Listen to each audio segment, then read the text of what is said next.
undoubtedly I would come across really tricky situations. So I've nearly perished twice, I think, in my.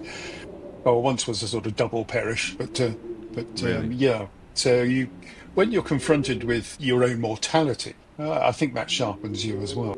Okay, so welcome to another episode of Naturespace with Haith, where we dive into the stories and the ideas shaping the way we interact with nature. So I'm Simon King, your host, and today we're in for something very, very special, really. So joining us is Jim McNeill, was the ice warrior, is now the global warrior, but we'll come on to that in a little bit more detail. So one of the world's most experienced explorers, and over the past four decades, which we'll go into a bit more detail, hopefully, if Jim's got some time. Jim has ventured into some of the most extreme remote environments on the planet. So witnessing firsthand the changes of our world that our world is undergoing. That's some of the things we're going to talk about today. And he's the founder of the Ice Warrior Project, a visionary initiative training explorers and documenting critical environmental data, which we'll come on to as well. And our listeners are going to be really excited about hearing about this. And now he's expanded his mission with the Global Warrior Project, and it's the latest chapter of Ocean Warrior. And hopefully I've got all that right. So Jim, it's fantastic to have you with us, and thanks for joining the podcast. Well, thank you so much for having me. You're very, very welcome. So what I thought would be helpful, we've got a dedicated listeners or community of listeners, and we're just a small bird food company.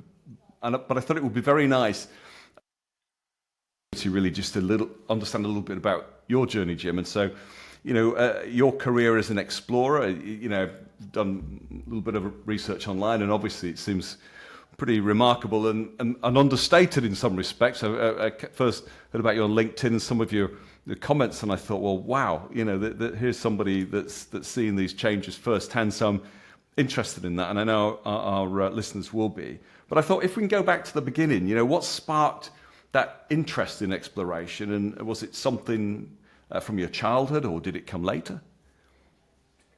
I think I always loved to be outside. That's for sure. But I was a naughty boy at school. I wasn't a nasty boy, okay? I was a naughty boy. And so cheek was sort of firmly dealt with. And so, I was forever getting the cane and things like that. But my secondary school realized that I wasn't applying what little tiny brain I have to matters academic. And they thought, well, I wonder, does a trip to the Outward Bound in the middle of winter, sort of beasting him? I wonder what that will do for him. Will that sort him out? So that's what they sent me on, actually. And Right. at this Outward Bound course, they had this fantastic library of exploration, all the old stories of daring do. And I was 16 years old. This was 1976. And I'd never read, quite honestly, a book from cover to cover before I sort of picked up on this theme. And I suppose I haven't stopped reading these books. And I've Right. got a pretty massive library myself of these books. But these days, having done it myself, having been out there um, quite a bit, I suppose, I tend to know what is spin, bluff, and nonsense, and what is actually probably the truth behind the tale. Right. But that was my inspiration, I suppose, for exploration. And when I had accumulated, I like to do my homework, and when I'd accumulated enough experience, and I mean real experience, and by that I mean going to live with the Inuit and finding out how they survive and live and work in these extreme environments, particularly the polar environment, of course. Um, then I thought, what can I do with these skills, these experiences that I've found so developmental? Um, what can I do with them? So my thought was to emulate the golden era of exploration, where there were no experts. They called for people from all walks of life, all echelons of society. In those days, they paid them. I Mm. wasn't going to pay them because we haven't got any money. And so how do I make that into a project in the modern day setting? By and large, we we know what we're going to face these days. Even if it's the worst conditions, we pretty much know what we're going to face. We're not mapping new areas most of the time, although they do change quite a lot. But the idea of making a purposeful, worthwhile, scientific data gathering expedition and Mm. using ordinary people from all walks of life and echelons was very appealing to me. Yeah, So brilliant. So you were that's sent how away I've. to almost teach you a lesson, was it? As such, we'll sort him out. Yes. Yeah, yeah. But actually, in that moment, you've managed somehow to find, what's become your destiny. Really, that's fascinating, isn't it? Yeah, I suppose before that, well, at the same time, almost actually, in the summer of the winter I went. I was a naughty boy at school. I used to play truant, and there was a double maths lesson I was supposed to go to, and I just bunked off. And I was born and brought up in North London on a council estate, so I'm not your typical sort of silver-spooned explorer, but I was desperately depressed, and had Right, teenage angst, and I sat on this park bench in Barnet, uh, looking down this hill, and this question occurred to me: what on earth are we doing here? right. Why do we exist? Are we just a collection of atoms and compounds and what have you, thrown together accidentally? And how come we've got intelligence? And I was all these sort of big questions, or Yeah, that pretty. really big question occurred to me. And my Moses moment, if you like, or brick in the face, or slap round the ear, was the fact that in my lifetime, or indeed in anyone else's lifetime, I would never be able to answer that question. Right. Why do we exist? Yeah. And so, what was I going to do with that? And There's there a and then, huge question. So, what I age? Sorry, know Hijib. So, you're asking a massive existential question. Why yeah, are we here? What's the meaning of life? In front of you or before you, you've got people who are writing. Viktor Frankl. Man's search for meaning and so on. And there you are. You 16 years old. 16 years old.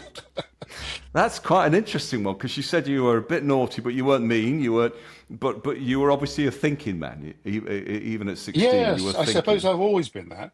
But Yeah. the really big change was uh, realizing that I'd never be able to answer that question. Right.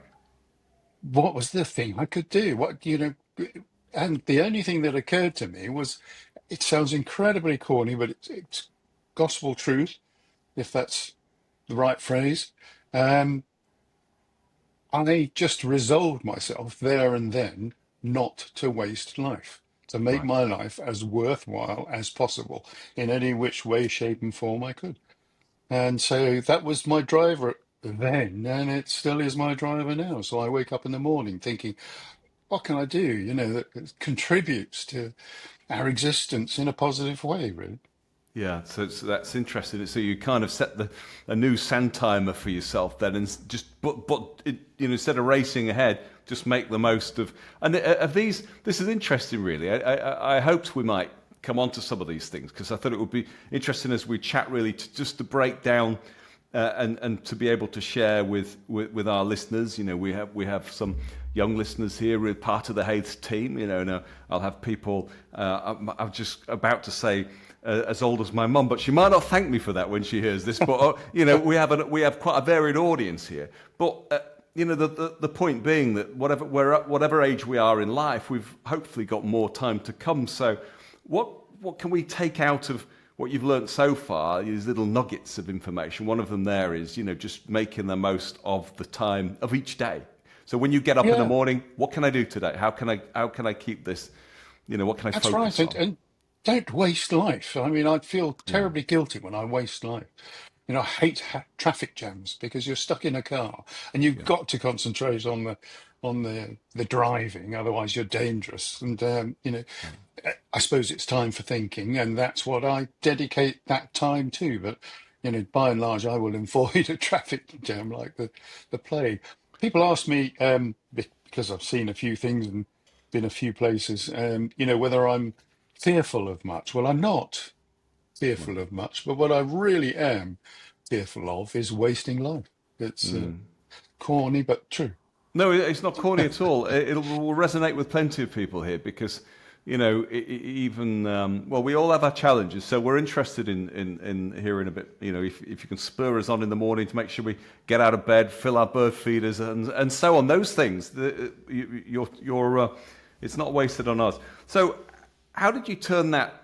We've got the beginning of this nucleus of passion then, but how did it become a career? And do you remember that first major expedition? Was there a point when you had to actually pinch yourself or look in the mirror and say, well, actually, I don't quite know how this happened, but, I seem to have become an explorer all of a sudden, Can you remember that moment? Well, I suppose the truth is I still don't believe it. Really? Oh, Coming from my interesting. humble background, Right. I'm a person of the moment and the future, I guess. I Yeah. don't very often reflect on the past, although it is useful in order to generate interest. I've come Mm. to find, particularly with things like sponsorship and what have you. But yeah, I mean, I just I was very, very lucky. I found purpose. I found my drive, and I've been using it ever since. Really, in terms of what I did, I mean, it didn't work. Was the short answer. That my school sending me to Outward Bound to apply my brain to academic matters did not work, Yeah. because now I was enthused about the outdoors and wanted to just get on with life. And the last thing I wanted to do was sit in a history lesson, absorbing, someone else's mistakes Yeah. or successes. So yeah, Does it was quite. that humbleness you explained then, Jim, that was an interesting one. If we could just bounce back to that, does that come from? I suppose anybody who's stared into that polar environment, you were saying at -40 and so on. I suppose you're going to feel humble, aren't you, about your role in life? Is that where that comes from?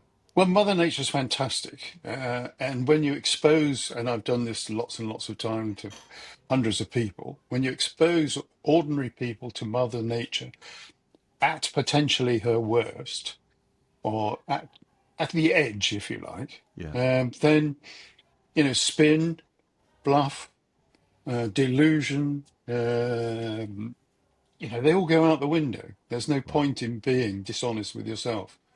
So you get to know yourself first and foremost, which is very cathartic. It's very Mm. enlightening. It's very heartwarming in a way. Because you get to know that we're all frail. We Mm. all are fallible. It doesn't matter what leadership position you're in, and I've been in a few in my time.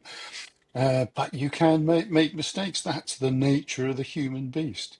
But to get to know yourself Yes. is very, very enlightening and empowering, and to be comfortable with yourself. Yes. That's the really big shock. And then when you take people on these extreme expeditions, these people, these individuals are part of a microcosm of society, really. Mm. And then they realize that if you're nice, if you're kind, if you're caring, if you're empathetic, if you look after not only yourself but others, then the whole thing becomes much more safe and enjoyable. Mm. And you get to sit back and wonder at these wonderful natural environments and experiences that you can have. I imagine as you're talking there, and maybe our listeners are doing the same, and you start imagining what it's like. I've got this feeling you talked about mistakes and so on. Well, in those extremes, if I make a mistake today, I may run out of Tipex or something like that. That's belittling a little bit of what we do. But anyway, we can make mistakes here. In those kind of settings, mistakes, without doubt, will cost lives. But I was interested in, as you were painting this picture of presenting people or working with teams, who may face this for the first time. I imagine you see people's characters change quite dramatically. So from some of those who may actually be full of joys of spring, literally while they're in spring, suddenly, that they may their whole character may change as they get presented with the extremes. And yet, some people who've been quiet and just observational suddenly become a little stronger. And do our characters change in these? You're walking in the footsteps of Shackleton and others, aren't you? We must change when we're put into those situations. Undoubtedly, yeah. It gets rid of all that nonsense, really.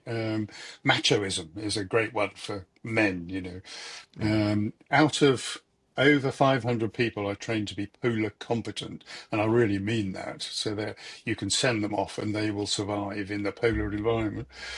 Um, there were only 7 that I had to stop and say, look, this isn't for you. I'm not taking you any further through the training. And that was because they couldn't get over their own delusion, their own right. machoism, their own bigging themselves up. They couldn't get down to the raw self. Yeah, there's Mother Nature adds that head of pressure that allows you to see the real person, and the changes are fantastic. Yeah, as you say. I mean, I am by nature an introvert, um, and so when I went on Outward Bound, when the first morning we were out camping, for some reason they had allotted me the captain of the patrol, as they called them in those days, and I thought, well, gosh, this is a sink or swim situation. I'm going to get up really early, which I did before anyone else, and it was still pitch black. This was in the middle of the mountains in the Lake District. I got up on a massive great rock and sang a huge song, Dale, to wake everyone up, just to sort of plant my seed, as it were. But what it taught me was that actually I could um, uh, lead people, Right. which was really interesting. People listened to what I wanted to say. So, having been quite shy and retiring, I then, but still with a humble fashion, I suppose, still was able to lead people in a genuine way, I suppose. Yeah, interesting. You Yeah. said as an introvert. Then it would seem if I shared these photos that I'm looking at online and the ones you've been kind enough to send to me, I think one is with Attenborough as well. You would think that this does not look like a person who is an introvert. So are you saying that that even well, not even. Are you saying that it's fine to be introverted? But you can still be a leader. But I suppose you fight through that natural default setting, which is, you can be an introvert. You can care about people. The decisions you make, you can feel them, but actually you still have to make decisions as a leader that drive you towards your goal. It's just that that care and that passion that I think sometimes we feel that you don't have to have those things, or they get in the way of leadership. You're saying that's not the case. No, no, not in any way, shape, or form. Good leaders will listen, Right. and they'll be empathetic, and they'll know how their people are doing, whether it's 2 people or a whole army or a whole nation. They'll listen and they'll take heed of what's going on, I think. And I think that's what perhaps is sounding lacking in politicians these days. I think politicians are people, that grow up and think they want to be a politician, as opposed to people who grow up in different societies and decide that, they could add something Yes. really to the governance of the country or whatever. And I Anyway, that's imagine politics. it is politics, but I guess without going in, too much, leaning in too much to politics, I imagine the role, and we'll come on to this, and your new challenge, fortunately and unfortunately, I suppose also puts you on collision course with the politicians, really, or politics and the focus, because if you, we'll come on to the project, but to go and find these things out, to fill the data banks with what you'll expose, yourself and your team. You've got to share that information with somebody. You've got to share it with the NGOs and so on. But ultimately, our politicians have got to be in receive mode. So it's an interesting one, isn't it? Because I suppose part of that exploration would probably, I imagine, not want to be, sat across the table with politicians, but I suppose it puts you on a collision course with them. And I suppose you hope there isn't a collision, that they're on receive mode. And yes, here's the information. Thank you, Jim. You've done a great job. We're going to go now change it. Mm. If only, yes.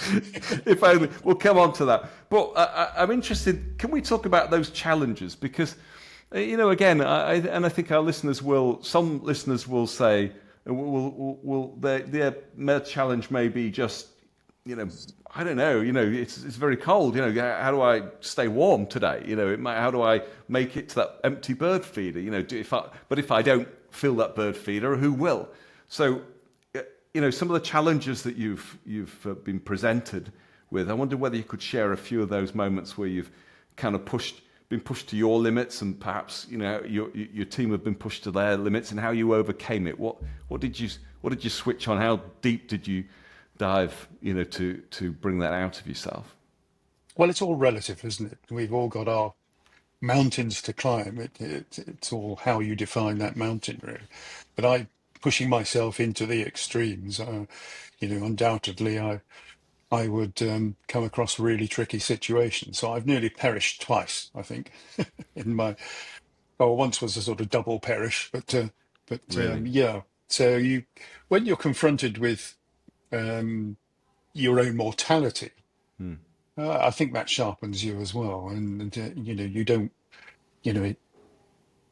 it puts you on a path that says that all the things that I've been lining up, but don't waste life, the making the most of it, the being positive, that all comes together, and you think, oh gosh, I am doing the right thing, because I've Right. nearly perished here, and I haven't changed my mind about Yeah.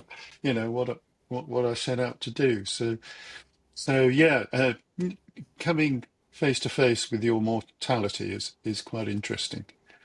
And you said that was interesting. That was going to be my next question. Really, it's about to unpack that and just rewind back to when you nearly perished, which you make it sound like it's just another day at the office, really. But whilst you were doing that, the important thing is you felt. I guess you imagine, as you said to yourself, if you had perished, you'd feel that what you were doing was important enough to be in that position. And this is, this is the work you're doing, isn't it? It's important work. Yes, and if I didn't think it was, I wouldn't do it, I Yeah. guess. I seek that responsibility, if you like.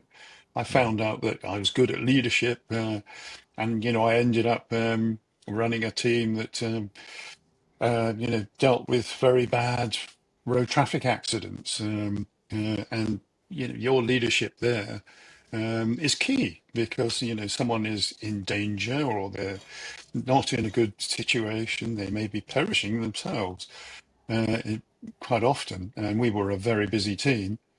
And, if your team didn't perform to best effect, and it was all about training your team, if your leadership wasn't good, then, the consequences were right in front of you, Yeah. and quite devastating at Are, times. are you happy to tell us about what happened, or give us put us in? We don't want to be, just don't want to put you through it, In Jim. terms If of it's my yeah, perishing, yeah. yeah, Oh yeah. no, What yeah, what absolutely. happened?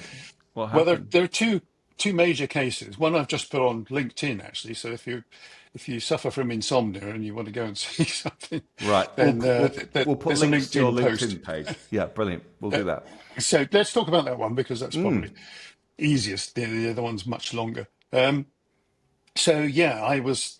There's this place called the Northern Pole of Inaccessibility that I found that no one had actually reached, which was amazing, on the Arctic Ocean. And its definition was the furthest point from land on the Arctic Ocean, um, and the very center of the Arctic Ocean, of course.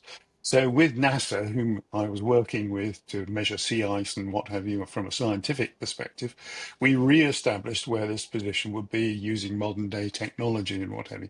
No one had ever been there. Very center of the Arctic Ocean, 648 miles from the nearest landfall. So I ventured to go there on my own, whilst doing all this science en route and reporting for ITN, I think, on a regular news thing. And it was fascinating being on your own. And I got to the stage where I was 170 nautical miles off of the last landfall of Canada, so north of Canada, into the ocean, and the ocean started breaking up really badly. And then the storm system came in. I'd had a really good day. I'd managed to get 8.5 miles across, leaping across from one floating ice pan to the next. And I made a mistake. I thought, okay, let's just do one more. A bridge too far almost. And these are pans of ice that crash together, and they form a ridge on the top and a keel underneath. But where they pull apart, Mm, they form a shear zone, what I call a shear zone. And so that's blocks of ice all mushing around with open water and mushing. And so I thought I'd just cross the last one, get onto this really big pan of ice, get into the middle of the big pan of ice before the storm came. And so I recce'd this route across and, at, took my sledge off, recce'd this route across with my skis, went back, took my skis off because I needed the traction to pull the sledge, put my sledge on, and then proceeded to go across this shear zone. And I came across two blocks. There was a gap between the two blocks, like a little right. ravine, if you like. I pulled the sledge up. I thought I'd pulled it up enough, but when I went to cross the gap with my left foot, it pulled me back. The inertia of the sledge pulled me back, which meant that I went down in between these two blocks Oh, and up to my chest in frigid water, basically. So I tried to get out of here, but my first attempt was unreasoned. It was just what the climbers would call a thrutch, hit and hope. And then I sort of reasoned this way of floating my legs up and rotating my body. I still had my ski poles and then pushing on my right arm to roll out on top of this block before these mm, blocks crushed me. And I tried it once and it didn't happen. I tried it the second time and it didn't happen. I didn't have enough momentum. And the third time I was getting pretty cold by now. I bet. So I thought it's now or never. And and I managed to get out. And then I pulled my sledge across, and because I'd recce'd the rest of the route, I could get across in quite a cold state now, and get my tent up, get my food out. I couldn't feel my feet, I couldn't feel my hands, but I knew they would work from experience. And then once I got a hot drink going, I started sorting myself out, stripping off all the wet clothing and putting on clothing. So that was an immediate nearly perished. Then I got onto the phone to ITN and did this report from the ice. And if you listen to it now, it's more coherent than I am now. So I'm not quite sure what happened. But I said I called an end to the expedition, but I knew the storm system was coming in, and the next 4 days were, on the edge really, completely. And that LinkedIn post shows me with an infrared camera in the dark, just telling it how it was really, which was all this ice depleting, crushing, smashing into each other and disappearing, and making water and slush and what How have you loud all the is way that? around me. And how That's loud? hugely I now. mean, this is in the dark, obviously, Yeah. and all you can hear is what? Just It's a oh, cacophony of sound, and because you're really tired and yes. exhausted, and you can't sleep in it at all, and this lasted for 4 days, you begin to hear houses crashing, children crying, children playing, sirens going off, all sorts of things because of the ice movement against each other. It's just it's a fascinating sound. But yeah, but I'm on the fourth day. Unlike Jesus on the third day or whatever. I'm not a religious person, by the way. But on the fourth day, it froze solid, and I was able to get up, sort myself out, and then call in an aircraft to come and pick me up with some degree of safety. And and you know how close, you know, at that point had you kind of come to peace really, and I think probably thought I'm not going to make it through this, or yeah, you could be Well, forgiven for feeling like that. fatalistic, I suppose, is the word. Yeah, Yeah. I mean, I've been doing it quite a number of years. I think 17 years by then. So I had accumulated a lot of experience, and another time when I nearly perished. So Yes. you are resolved and still resilient. Let's see what happens. Let's make the most of. I was very keen to keep my hydration up and my food and my energy going and sort out all the equipment I could. I wasn't going to die easily, as it were, or perish easily. Um, so I made every effort to stay alive, and thank goodness I did. Yeah, well, thank God. And if that wasn't enough to put you off, then you know that's the thing, isn't it? So you and at the time you're being driven on by this why. What was the why? What were you there for? What was the significance of that journey? Well, at the time, we just sort of publicly, or the scientists had publicly announced that there was a huge depletion of sea ice Right. in the Arctic. And the weather people realized that they hadn't been watching the Arctic enough. And with the depletion of the sea ice, the sun warmed the ocean, the Black Ocean, much more than it would do otherwise. And so there wasn't the reflectance, you didn't get the protection of the ice. And so I was measuring the ice quite literally for NASA and an organization called the National Snow and Ice Data Center, which are the people who say how much ice is left in the Arctic and in the Antarctic, and giving them what they call ground truthing data, which is so important. It's empirical data, technically, that's what they call it, but it's data you can't dispute. No, If you you were measure a there. lump of ice and it's Yeah. 32 centimeters, that is what it is. And Yeah. that's incredibly important for calibrating the satellites and the auto sensing stuff that is around the world that tells us or tries to tell us what's happening. And if those satellites, if those auto sensing devices aren't correct, uh, then there's huge inaccuracies, and unfortunately we do suffer from inaccurate data. And when that data is put through a model, of course, a mathematical model like weather systems are a great example, then you can get it so wrong. Yeah, and I think this is a good point if we can to come on to the you know the global warrior and the oceans, because that accuracy of data, if we don't, well, let's talk about it really if we can. So this is the latest mission. This is Global Warrior. So from what I can see, it looks very bold, and it's expanding on the success really of Ice Warrior.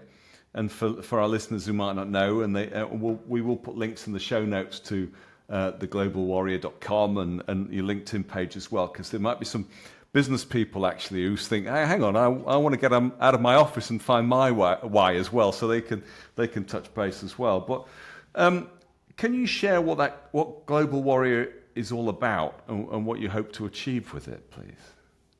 Yeah, well, the extreme environments of the world have been recognized by scientists for some 70 years now as being the place where it happens first, the early warning um, system, the barometer of global change before it comes into the conurbation. So it's really important that we're looking at that in the biggest length, depth, and breadth we possibly can, those regions.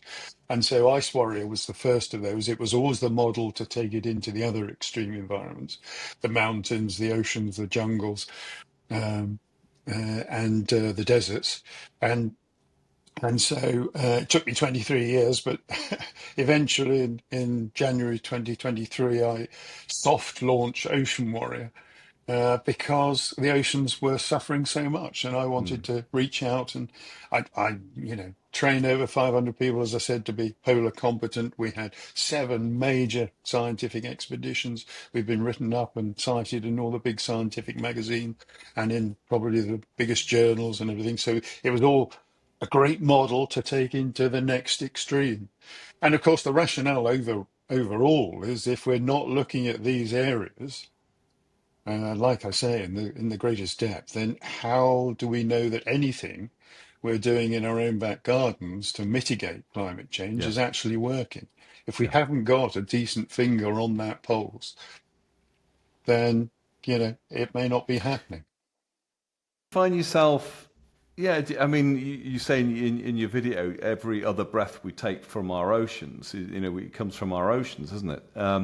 And do you find yourself, when you say climate change to some audiences, do you find, that we're still in a situation where some people will glaze over? Maybe there's this disbelief of climate change. One thing we get, for example, is, we will say, if I say climate change, people will say the climate's always changed, and my response is from the scientists that I talk to. It's not that it's changing; it's the speed and the severity that it's changing, and the fact that for in our immediate concern, obviously, is nature. But let's think about birds for a moment.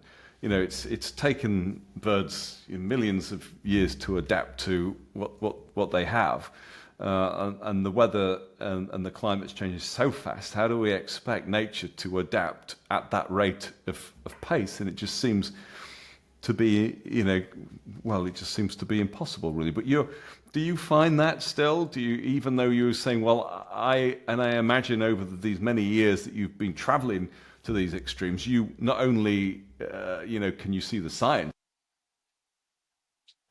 I've been there and I've seen the changes, but do you still find that people say, well, so what? There's always been change.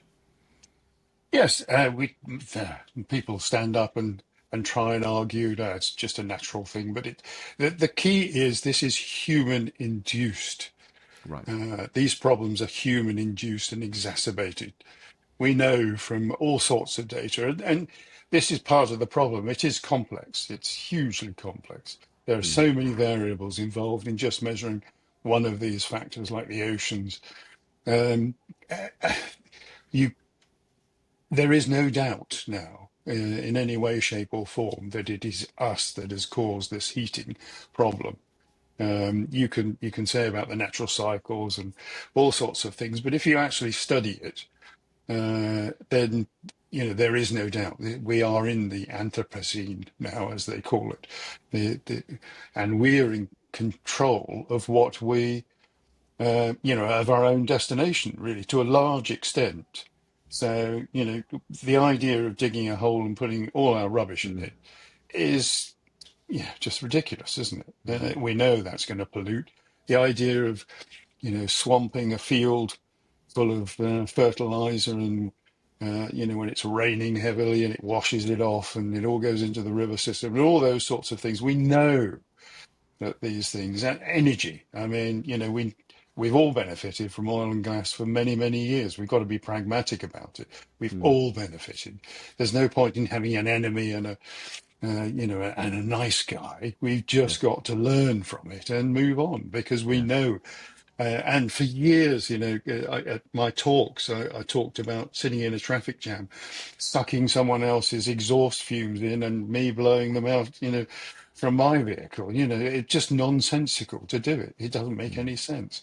Mm. And so, you get to a point, I suppose, when you think, well, we're not taking enough notice of this, and Yes. and therefore, the people who are governing us maybe aren't the right people at all because they're more interested in financial gain and the economics of life instead of actually our own existence, which Mm. is quite sad. And they're short-term based, whereas, I mean, we got to look at the short term now. Yeah, And I even, but suppose that with yeah, any project, and I was thinking as you were explaining earlier on, about when do you call this is right business in life, whereas if we stop too soon, we'll never reach that, the goal. But then again, if we continue in the wrong direction, this could cost our lives, it could cost money, it could cost whatever it costs. So, but in that last 2 or 3 minutes, someone could forgive you for feeling, what's the point? Why am I doing this? People aren't listening. Politicians are going to be in power 3, 4, 5 years. Who's going to stick their neck out really and get behind this? Who wants to do that? So somebody could forgive you for saying, do you know what? I think I'm just going to go and give more talk to the business community really, and less, Ed loads of money. Yeah. yeah, and make loads of money. Yeah. So the next strength of an explorer, I suppose, is always has been perseverance, really, isn't it? You because following you on LinkedIn as well, you actually seem, you haven't given in the ghost. You seem upbeat about this. This is, whilst there's still breath in us, you've got to keep going. You're going to keep going. You're going to keep giving people the benefit of the doubt. And now you're going to take, this is what Global Warrior is about. It's about gathering people together who can get the data and the science, and actually building a community, or working with that community to get that information in front of the decision makers. So perseverance. Since that 16-year-old sat looking, Yeah. you're still on your mission, aren't you? It's totally essential, yes. I mean, I get so frustrated with the way humans are. I mean, we've had a lot of promises recently for very big sponsorship, and, you pursue it, and people, sideline you. They don't bother answering you. It's very rude, actually. Corporations are very rude. They don't just come back and say, no, we don't want to get involved in this.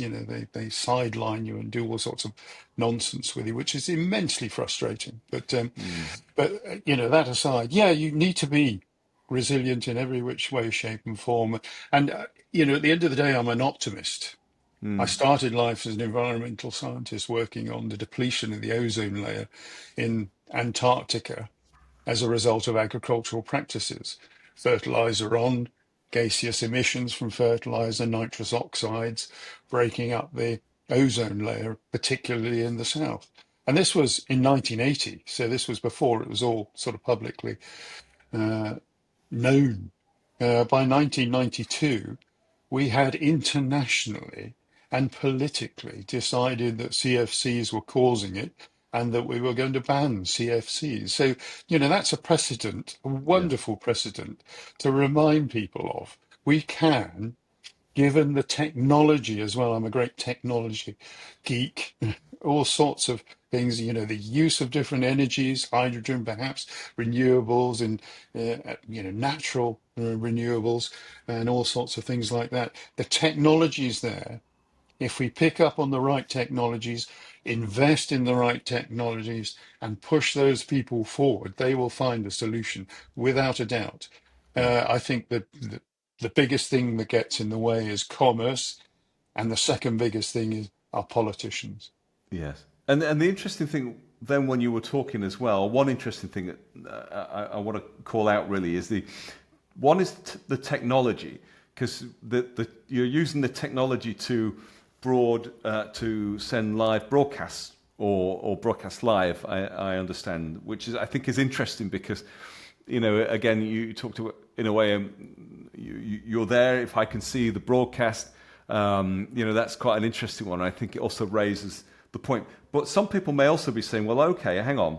Are we creating carbon issues? But I understand these is it sailing vessels that are, and it's cutting edge sailing vessels, aren't they, with those tiny carbon footprints? Can you explain how that works?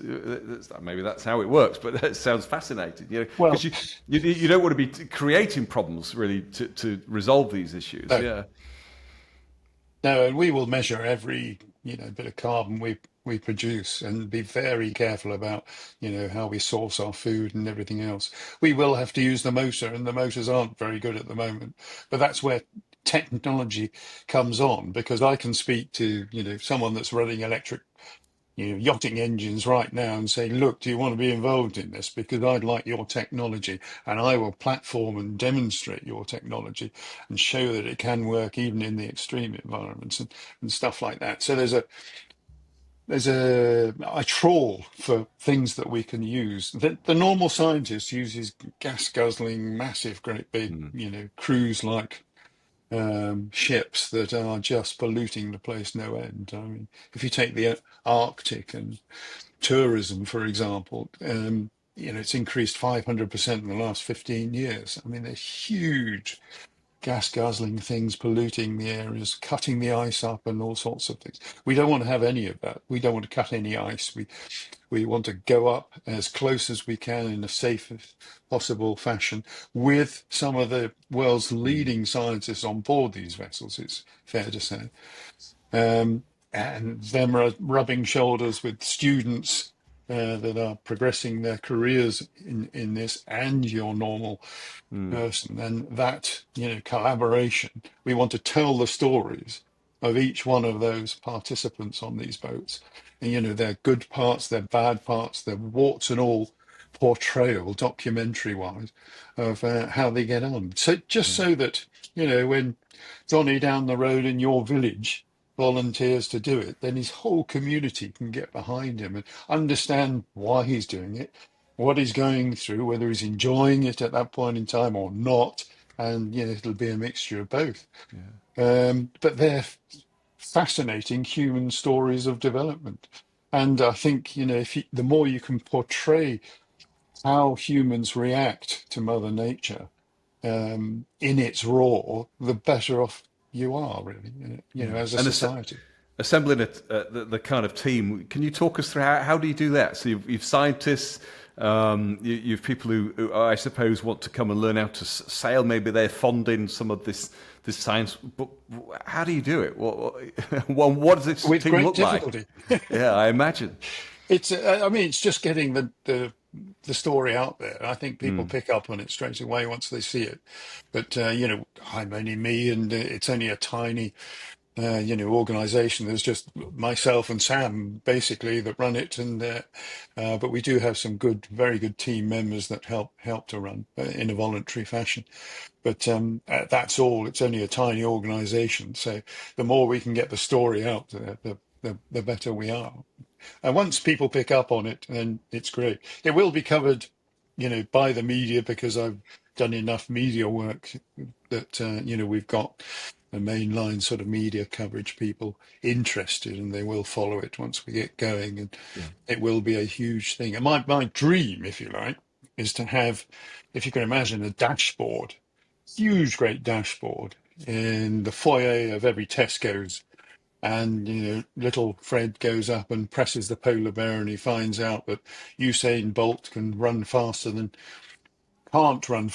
a polar bear. Over the first 40 minutes, the polar bear will beat him. And then his parents come up and press it again, and they realise that polar bears are suffering from heavy metal poisoning off the west coast of Greenland. So Yes, it's yeah. an interactive, interrogative database of the important factors Yes. that control our lives, really, whether it's Fa- oceans, whether it's deserts, whether it's mountains, or whatever. Yeah, that's That's fascinating. what's in So my heart. That's what I want to produce. That's what I yeah. want commercial people to pick up on and really benefit from. So you're looking for, I guess I mean, that's going to be pretty expensive, but I suppose some of these very large companies like, the Waitrose and Sainsbury's of this world Yeah, and Asda, they've got the pockets to potentially do this, haven't they, really? So they if they're have it. listening, they know, follow And our links. really more importantly, they've got the audience. And that's what Yes. I'm Yeah. after. The widest possible audience, we can possibly get. Because Mm. if they put their people on this expedition and they start following it, they'll start learning what it's all about. And what is it all about? What's in terms of your in terms of what your hopes are for the project? The key objectives. What have you set out for the initiative? What does success look like for you? It is that dashboard that That's it. provides Yeah. live data. We're trying to put a better, more immediate finger on the pulse of the planet, if you like, if you want a stock phrase.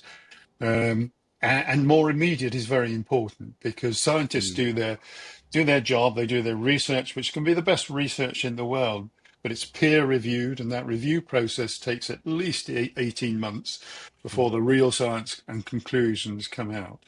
Because we're trying to bypass that with the world's experts. That's why it's very important that we do have them and say, this is a cube of water. We've found 2 kilograms of plastic in that cube of water. You can't argue with that.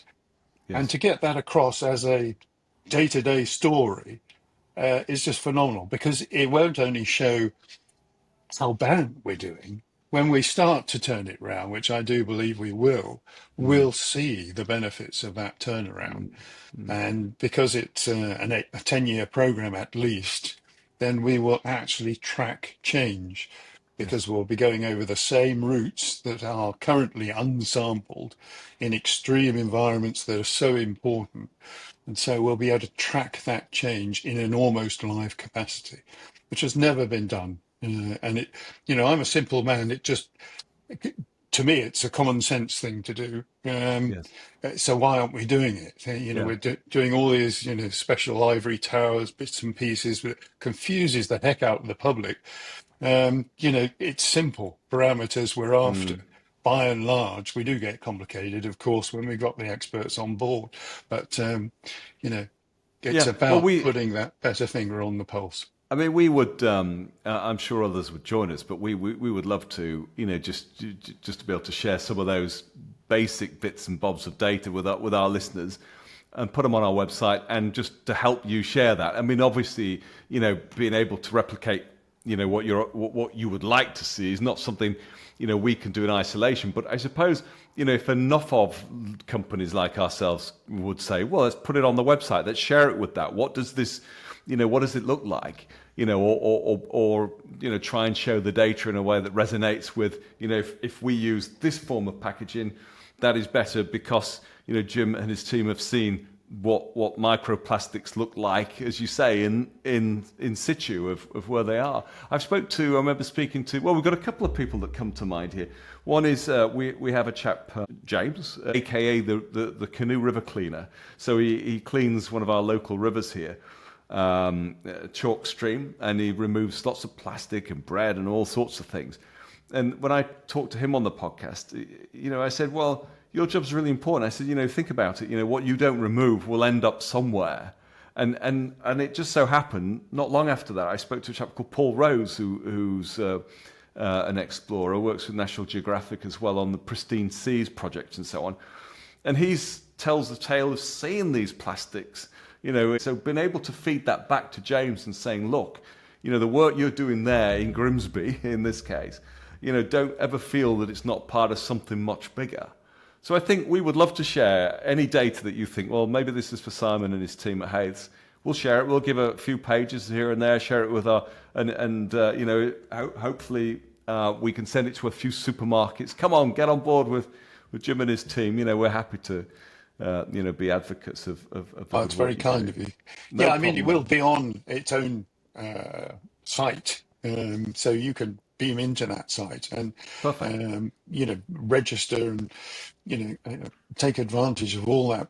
All the data we gather will be in the public domain, which Yeah. is very strange for scientists anyway. So. Well, that's super. And do you feel, what are the current challenges then? What's the current state of the oceans, and what's the biggest threats that I mean, I read obviously the Living Planet report from WWF, overfishing, and so on. What do you think are what's the biggest threats at the moment?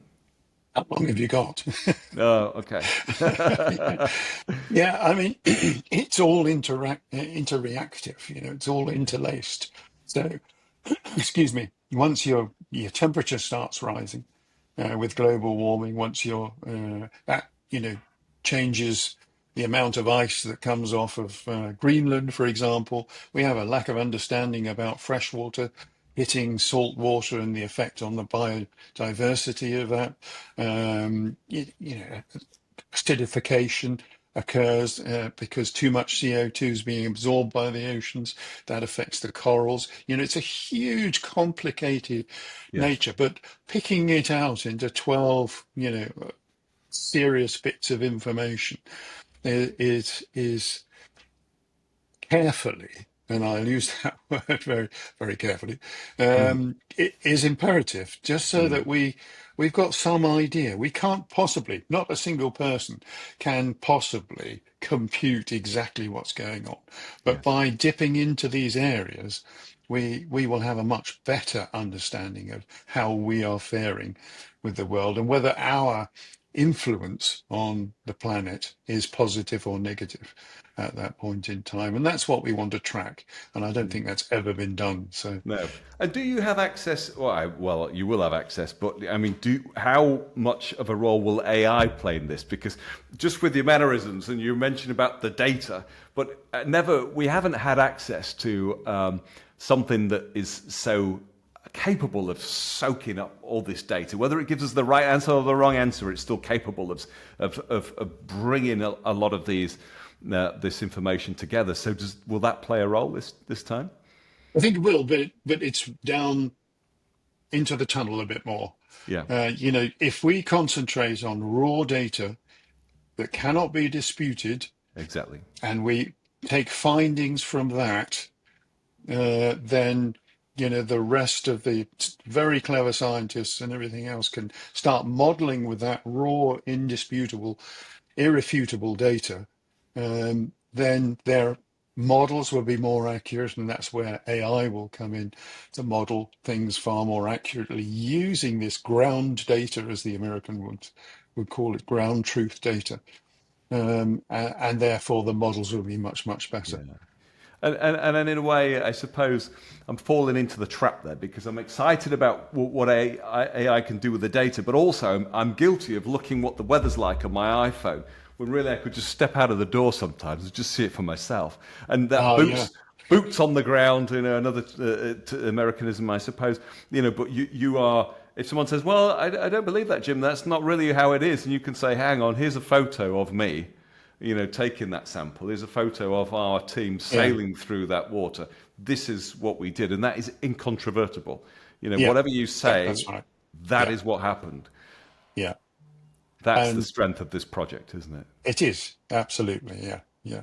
And Can, feeding that into the scientific community, democratizing science, because they all sit in their ivory towers at the moment doing great work, a lot of them, but they don't share it so much. yeah, So all the data is going into what they call the FAIR regime, which is findable, reusable, findable, accessible, reusable, interpretable data. So FAIR. I've got it around the wrong way, but anyway. I'm, Um, but I think but we get the yeah, gist of just that. so Yeah. that all scientists can pick up on that and create their own models, and then they can cross-reference. So at the end of the day, we've got a much better picture of what's going on. I'm gonna mention a word for the scientists really because I'm a fellow of the Linnean Society, so the Linnean Society of London, and I meet scientists from all over the world when I'm lucky enough to go and spend a bit of time there. And I think they are really the unsung heroes because Yeah, some people spend a lifetime studying things that we'll never really know about, but that information is fed into bigger systems that without it, we just would not be even where we are. It would be I'm sure it would be worse. So I think the scientists there, the unsung heroes, hats off to them for because they could be going to work with their brain power. They could go be working for some corporate bank somewhere or something, yeah, But yeah, yeah. thankfully, for the planet, they're going to spend it, trying to help us understand what we're doing to this lovely world of ours. So hats off to the Absolutely right. science. Yeah, yeah, I'm not going to keep you for much longer, John, because you've been so kind already. But what I always think when I speak to people, some of the people we've been fortunate enough to talk to, we've got people thinking, right, well, that's all well and good, but what can I do at home? I'm sure some of our customers would love to come and join you. They really would. There will be people listening now thinking, you're most welcome. I'd love to. Don't say that; they'll be there. But the thing is that what can they do? Because they don't. The nature of people who feed birds, who keep birds, and so on, generally, I haven't met anybody who doesn't care about the planet and about our animals. That's why they do what they do. They don't have to do it, but they do it. But what might they be able to do? Not necessarily from the comfort of their own home, but what might they be able to do in their own community, their own space, to to enter into the spirit of that explorer mindset and that protection of this lovely planet? What can they do from where they are? Well, I mean, the first thing is sort their own life out, as you quite rightly point out. Reuse, recycle, all those sort of things that we know. And there have been enough messages, enough broadcasts, enough media coverage of the basics that we can do. Cycle instead of take your gas guzzling diesel. You know, all those sorts of things add up. And very early days in my public talks, I used to speak about, well, this is far more important than commerce. It's much more important as well than politics, and it's actually down to us as individuals when you take us by number to do something about this. And they can do that via voting, they can do that by publicly complaining, or they can be quiet and they can just sort their own system out. And, when there is something positive, which I like to think Global Warrior really is, then, back it. We don't need money off people all the time. Of course, we need money, but, Mm. but just to morally back you. I mean, I remember early days of my exploration when I would get an email coming through at or a message even from a resupply point, and it was from someone I didn't know saying, "Fantastic, you're doing a great job." And when you're really in an adverse situation, that spurs you on from a mental point of view. So where there are good projects, and there are plenty of them, then try and support those projects in any which way, shape, and form you can, even if it's talking over a pint in the pub, of a Friday evening or something. That's brilliant advice. And the final one I thought was really, if I could, leave you with, your message for, anyone who's listening. I think, we've got not only we've got quite an interesting age range of people who listen to our podcast, but we've also got a young team here who are, who are definitely dedicated to holding us as a company, Haith, to account, saying, "Look, I came to work for you.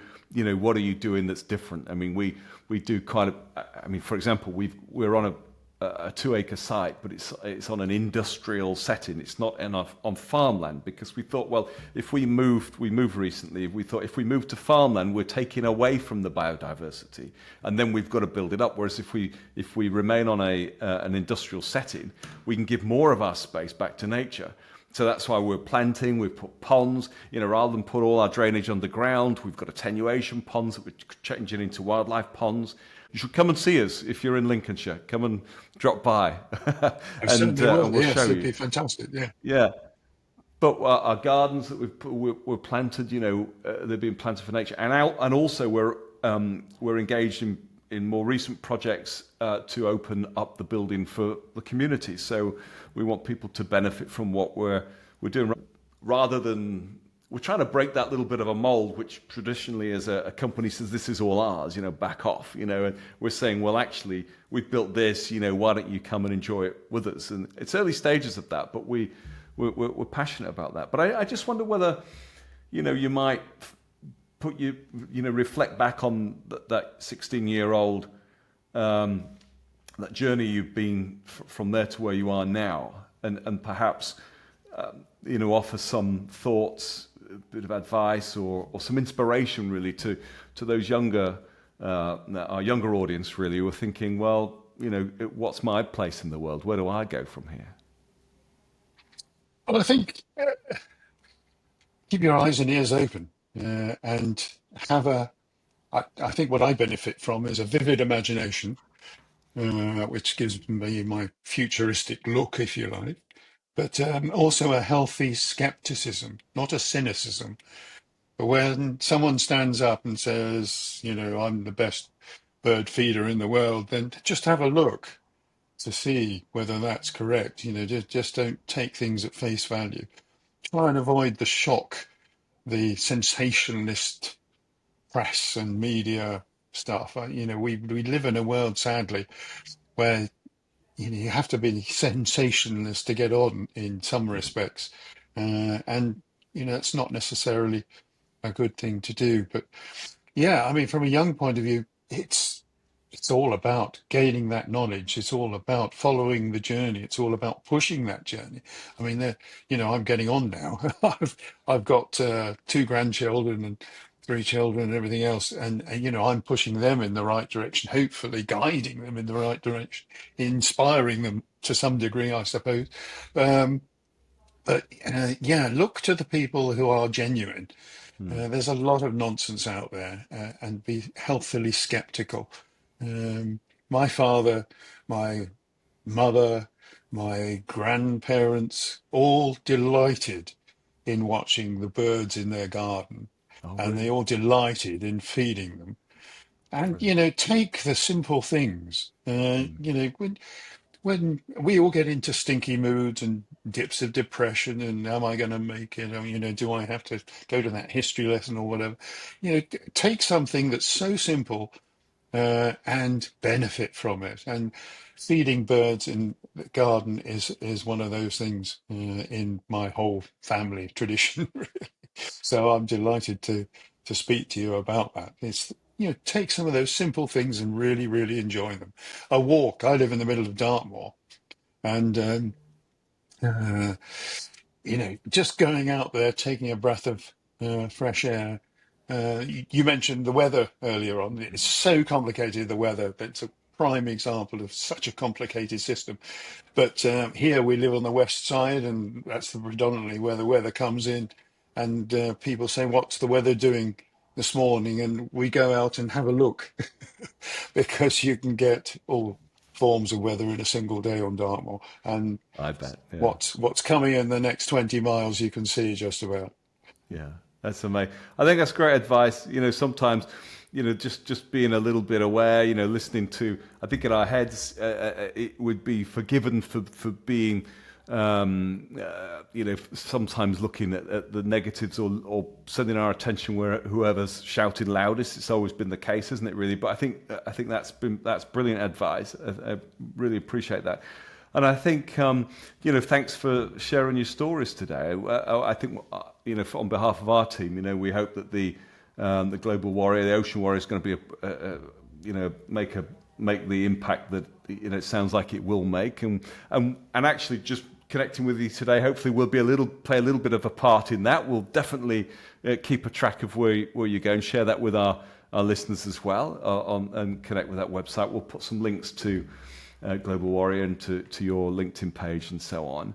And I think the other thing is, Jim's already said, if you want to get involved, you don't have to leave your house with the story and watch what the scientists found out and back them. I think that's back it. Why not? Yeah, You're not even necessarily asking for money, although if you have a little bit of yeah. support, they might be there, but just back it. So I think really for all our listeners, I'd just like to say, thank you, Jim, for joining us. That's brilliant. Wish you and your team the very best, and thanks for sharing. Keep tuning in. We'll do what we can as well to help make a positive difference. But thank you. Thanks for listening, everybody. And Thank thank you you, so Jim. much for listening to me gabble on for so long. It's been a I pleasure. hope Our it's been pleasure. useful. Yeah, and do follow us, please. Will do. Thank you, Jim. All the best.